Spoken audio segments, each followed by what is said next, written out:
ጄኔራል ታደሰ ወረደን አስወግዶ ወደ ጦርነት ለመግባት ወስኗል የተባለው የህወሓት ቡድን ጄኔራሎቹን መጥራቱ ተሰምቷል። አክሱም ላይ በዝግ አዳራሽ በጥብቅ ጉዳዮች ላይ የመከረው ቡድኑ የታጠቀው ኃይል ውሳኔውን እንዲያስፈጽምለት ዋና አዛዥ ጄኔራሎችን አስቸኳይ ስብሰባ መጥራቱ ታውቋል። በዝርዝር እናስደምጣቸዋለን። ኢራን ተገዳ እጅ ሰጥታለች።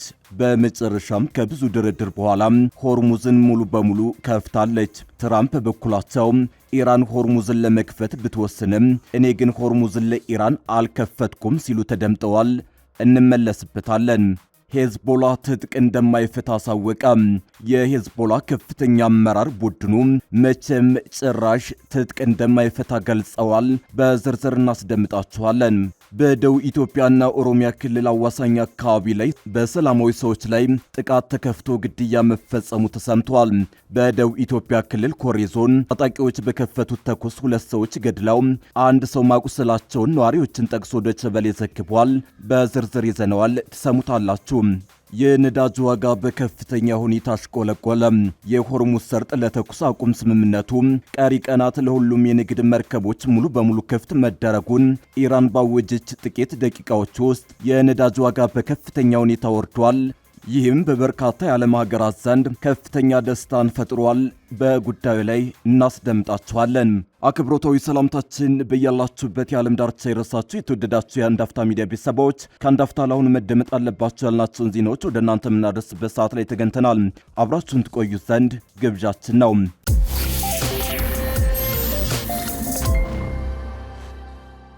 ጄኔራል ታደሰ ወረደን አስወግዶ ወደ ጦርነት ለመግባት ወስኗል የተባለው የህወሓት ቡድን ጄኔራሎቹን መጥራቱ ተሰምቷል።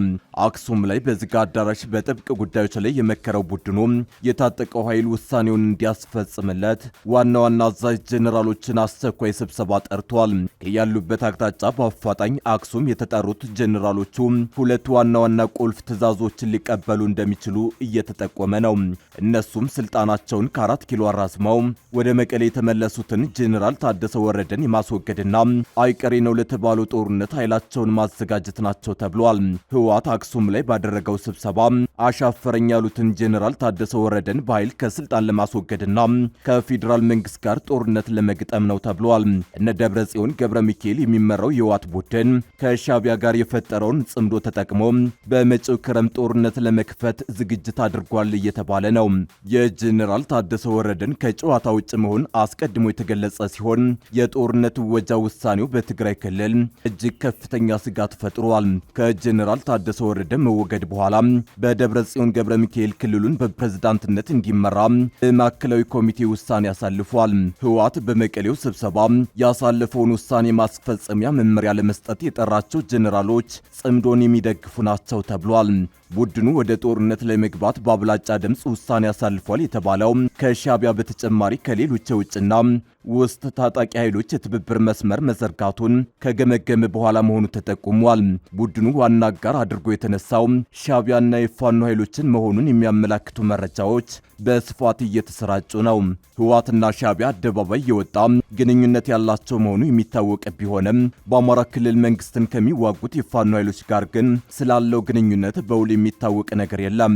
የኢትዮ ኤርትራን ድንበር ተቆጣጥሮ የጦር መሳሪያ እንደ ልቡ ሲያስገባ የቆየው የህወሓት ቡድን አሁን የቀረው ጄኔራል ታደሰን አባሮ የመጨረሻ ዝግጅት ማድረግ መሆኑ እየተገለጸ ነው። ለዚህም አክሱም ላይ ባሳለፈው ውሳኔ ጄኔራል ታደሰን አስወግዶ የገጠመውን ክፍፍል ለመጠገን ማሰቡ ተጠቁሟል። ወደ አዲስ አበባ ቀንተው ሪፖርት ያቀረቡት ጄኔራል ታደሰ ወረዳ ስልጣናቸውን ለ1 ዓመት አራዝመው ወደ መቀሌ ቢመለሱም ከባድ ፈተና ገጥሟቸዋል። የስልጣናቸው መራዘም በህወሓት ቡድን ውድቅ የተደረገባቸው ጄኔራሉ የደጀን ቢሮአቸውን ላለመቀማት እየታገሉ መሆኑ ተሰምቷል። ጄኔራሉ የህወሓትን ተቃውሞ እንደማይቀበሉና ትግራይ ለቀው የትም እንደማይሄዱ ከትናንት በስቲያ በሰጡት መግለጫ አስታውቀዋል። ይሁን እንጂ ህወሓት ባሳለፈው ውሳኔ ጄኔራል ታደሰ ወረደን እንደ ጌታቸው ረዳ ወደ አዲስ አበባ ከመሸሽ አይቀሩም እየተባለ ነው። የሆርሙዝ ወሽመጥ ለቀረው የተኩስ አቁም ጊዜ ሙሉ ለሙሉ ክፍት እንደሚሆን የኢራን የውጭ ጉዳይ ሚኒስተር አባስ አራግቺ አስታወቁ። አራግቺ በኤክስ ገጻቸው ባሰፈሩት ጽሑፍ ሊባኖስ ውስጥ በተደረሰው ተኩስ አቁም መሰረት በሆርሙዝ ወሽመጥ በኩል የሚደረግ የሁሉም የንግድ መርከቦች ጉዞ ለቀሪው የተኩስ አቁም ጊዜ ሙሉ ለሙሉ ክፍት እንደሚሆን ታውጇል ብለዋል። ለ40 ቀናት የተዋጉት አሜሪካና ኢራን በፓኪስታን አሸማጋይነት የሁለት ሳምንት ተኩስ አቁም መፈጸማቸው ይታወሳል። ይህ ተኩስ አቁም በሚቀጥለው ሳምንት ረቡዕ ይጠናቀቃል። የውጭ ጉዳይ ሚኒስትሩ የመርከቦቹ ጉዞ የሚካሄደው የኢራን እስላማዊ ሪፐብሊክ የወደብና ማሪታይም ድርጅት አስቀድሞ ባሳወቀው የተቀናጀ መስመር በኩል እንደሆነ ገልጸዋል። ለኢራን ውሳኔ ምላሽ የሰጡት የአሜሪካው ፕሬዝዳንት ዶናልድ ትራምፕ አመሰግናለሁ ሲሉ ትሩዝ ሶሻል በተባለው የማህበራዊ ሚዲያ ገጻቸው ላይ ጽፈዋል። ትራምፕ ኢራን የሆርሙዝ ወሽመጥ ሙሉ በሙሉ ክፍት መሆኑንና ለሙሉ ጉዞ ዝግጁ መሆኑን አሁን አስታውቃለች፣ አመሰግናለሁ ብለዋል። የካቲት ላይ በአሜሪካና እስራኤል ጥቃት የተከፈተባት ኢራን ብዙ ከዓለም ነዳጅ ማጓጓዣ መስመሮች መካከል በርካታ መርከቦችን በማስተናገድ ቀዳሚ የሆነውን የሆርሙዝ ወሽመጥ ዘግታ ቆይታለች። ለዚህ እገዳ ምላሽ የሰጠችው አሜሪካ ደግሞ በዚህ ሳምንት መጀመሪያ በወሽመጡ በኩል ወደ ኢራን ወደቦች ጉዞ እንዳይደረግ ከልክላለች። የነዳጅ ዋጋ በከፍተኛ ሁኔታ አሽቆለቆለ። የሆርሙዝ ሰርጥ ለተኩስ አቁም ስምምነቱ ቀሪ ቀናት ለሁሉም የንግድ መርከቦች ሙሉ በሙሉ ክፍት መደረጉን ኢራን ባወጀች ጥቂት ደቂቃ ውስጥ የነዳጅ ዋጋ በከፍተኛ ሁኔታ ወርዷል። ዛሬ አርብ ጠዋት ላይ እስከ $98 ደርሶ የነበረው የብሬንት ድፍድፍ ነዳጅ ዋጋ እወጃውን ተከትሎ አንድ በርሜል $90 በታች አሽቆልቁሏል። የድፍድፍ ነዳጅ ዋጋው ከጦርነቱ በፊት $70 በታች የነበረ ሲሆን መጋቢት ወር መጀመሪያ ላይ $100 በላይ ደርሷል። የመጋቢት ወር ማብቂያ ላይ ደግሞ እስከ $119 ተሰቅሎ ነበር። አሁን የሆርሙዝ ሰርጥ ለንግድ መርከቦች ሙሉ በሙሉ ክፍት መደረጉን ኢራን በማወጇ ዋጋው በአንድ ቀን $98 10% ቀንሶ $90 በታች ሆኗል። ይሁን እንጂ የመካከለኛው ምስራቅ ሁኔታ በፍጥነት ተለዋዋጭ ስለሆነ በቀጣይ ሳምንታት ምን እንደሚፈጠር ከወዲሁ መገመት አስቸጋሪ ነው። በእስራኤልና በሊባኖስ መካከል የተደረሰውን የተኩስ አቁም ስምምነት ተከትሎ ላለፉት ቀናት በከፍተኛ ውጥረት ውስጥ የነበረው የሆርሙዝ ሰርጥ ለሁሉም የንግድ መርከቦች ክፍት መሆኑን ኢራን በዛሬው ዕለት ማስታወቋ ይታወሳል። ይህ ውሳኔ በዓለም አቀፍ የነዳጅ ንግድና በሎጂስቲክስ ዘርፍ ላይ ተደቅኖ የነበረውን ከፍተኛ ስጋት ያቃለለ ነው ተብሎ ተስፋ ተጥሎበታል። ይህንን ተከትሎም የነዳጅ ዋጋ በከፍተኛ ሁኔታ አሽቆልቁሏል። ሊባኖስና እስራኤል የደረሱት የ10 ቀን የተኩስ አቁም ስምምነት ከመጀመሩ አስቀድሞ ከቢቢሲ ጋር ቃለ መጠይቅ ያደረጉት የሂዝቦላ ከፍተኛ አመራር ዋፊቅ ሳፋ ቡድኑ መቼም ጭራሽ ትጥቅ እንደማይፈታ ገልጸዋል። የእስራኤል ጠቅላይ ሚኒስትር ቤንጃሚን ኔታንያሁ ሂዝቦላህን ትጥቅ ማስፈታት በቀጣይ ከሊባኖስ መንግስት ጋር ለሚደረግ ድርድር የተቀመጠ መሰረታዊ ጥያቄ መሆኑን ተናግረዋል።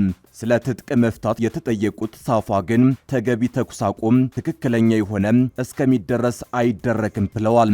እስራኤል ለቃ እስካልወጣች ድረስ አይሆንም። እስረኞች ከመመለሳቸው፣ የተፈናቀሉ ሰዎች ወደ ቀያቸው ከመመለሳቸውና መልሶ ግንባታ ከመጀመሩ በፊት ትጥቅ መፍታት አይኖርም። እስከዛው ድረስ ስለ ሂዝቦላ የጦር መሳሪያ ማውራት አይቻልም ሲሉ ቅድመ ሁኔታዎቻቸውን ዘርዝረዋል። ቤይሩት ውስጥ በሚገኝ መኖሪያ ህንፃ ላይ የተደረገው ይህ ቃለ መጠይቅ በሂዝቦላና በቀጠናዊ አጋሩ ኢራን መካከል ያለውን ቅንጅት ያሳያል። ሂዝቦላና ኢራን በአንድ ሰውነት ውስጥ ያሉ ሁለት ነፍሶች ናቸው ብለዋል። ያለ ኢራን ሂዝቦላ ሊኖር አይችልም፣ ያለ ሂዝቦላ ኢራን አትኖርም ሲሉ በሁለቱ አካላት መካከል ስላለው ሃይማኖታዊ፣ ህጋዊና ርዕዮተ ዓለማዊ ግንኙነት ገልጸዋል። የሺአ እስልምና ፖለቲካዊና ወታደራዊ ቡድን የሆነው ሂዝቦላ እንደ አሜሪካ፣ ዩናይትድ ኪንግደም፣ እስራኤልና በርካታ የዓለም ሀገራት በሽብርተኛ ድርጅትነት ተፈርጇል። ቡድኑ የአሁኑን የመካከለኛው ምስራቅ ጦርነት የተቀላቀለው የካቲት ላይ ወደ እስራኤል ሮኬቶችን ከተኮሰ በኋላ ነበር።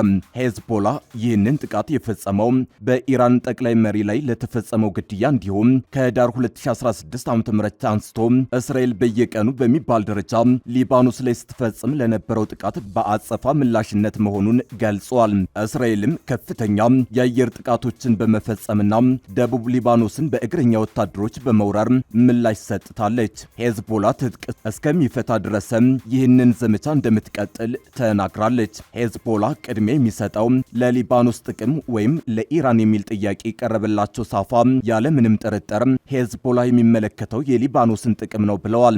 ኢራን ተኩስ አቁም ላይ እንዲደረስ ያደረገችውን ግፊት ጨምሮ የምታደርጋቸው ድጋፎች ሊባኖስን ማገዛቸውን ጠቅሰዋል። ቢቢሲ ያነጋገራቸውን ጨምሮ በርካታ ሊባኖሳውያን ግን ቡድኑ ትጥቅ እንዲፈታ ይፈልጋሉ፣ አገሪቱን ግጭት ውስጥ ከቷል ሲሉም ይወቅሳሉ።